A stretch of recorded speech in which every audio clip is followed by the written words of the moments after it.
Have you ever looked back at the end of your day and thought, I could have used my time better? I imagine that we have all done this more than we would have liked to. And even when we have days where we have used our time well, have you started a task that requires a lot of focus, deep thinking, or creativity, but you are tired? So how do we structure our time? And more importantly, how do we manage our energy? Because our energy not only has a significant impact on the quantity that we can produce, but more so on the quality of the work that we produce each day. For authors, this is especially important to understand. Why? Because you may be wasting your time and energy on insignificant tasks because you do not understand your own cycle of peak, trough, and recovery.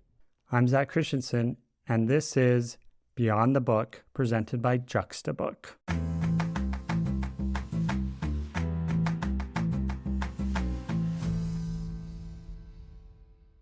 So I'm referring to ideas highlighted in Daniel Pink's book, When: The Scientific Secrets of Perfect Timing.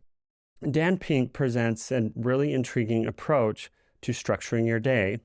Rather than looking at the different times of when you have to do things and slotting it in wherever you feel like, Dan Pink says we should divide our day into 3 stages based on our energy levels, which are peak, trough, and recovery.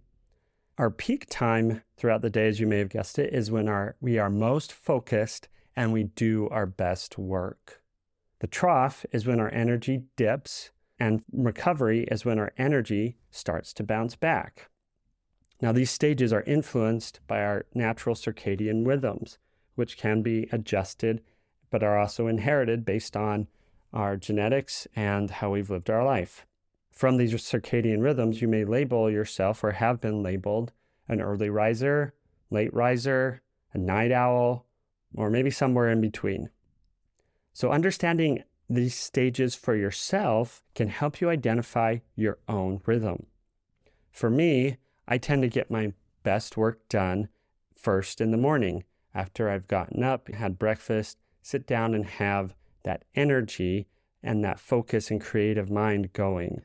Where in the afternoon, after I eat lunch especially, I hit my trough and get into a dip. And then towards the end of the day, start to recover from that and have more energy towards the evening times. For instance, your peak might be when your mood rises in the morning, and maybe this is the best time for tasks requiring creativity or intense focus for you. I know that the author Donald Miller talks about how he blocks off several hours during the morning to write. As your mood declines throughout the day, or your energy declines throughout the day, you're going to be in a trough. And usually this hits for most people in the early to mid-afternoon. And so you might want to shift to less demanding tasks, maybe more admin, maybe sending invoices, sending emails, or doing things that are not as hard to get done. Then, as you hit your recovery stage in the early evening, your mood and your energy starts to climb up again, which could be a good time for a different type of work, maybe finishing up or reviewing different tasks that you've accomplished during the day, and thinking about how you might review and revise what you have created. So for you as an author, think about the various tasks that you have to do as an author. You might have analytical tasks, research tasks. You might have times where you need to be very insightful and do deep thinking. So by understanding your tasks and these 3 stages, you can pinpoint the best time to tackle each task. This will take self-discipline and requires you to set boundaries, but you can have support from fellow authors or for others in your support group to keep you accountable. So in essence, in summary, understanding your chronotype and aligning your tasks with your peak, trough, and recovery stages could help you become more effective and productive as an author. So your action item and task for today is to identify when do you have the most energy, the least energy, and when are you recovering.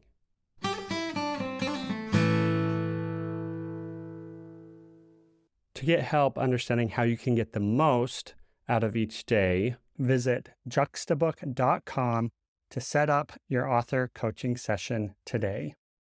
If you have any questions about a recent episode, I'd love to hear from you.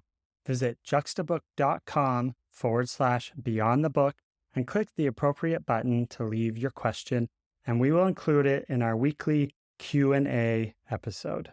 Your book is just one chapter in your author journey. Think beyond the book as you craft your path. Thank you for your questions, and thank you for listening.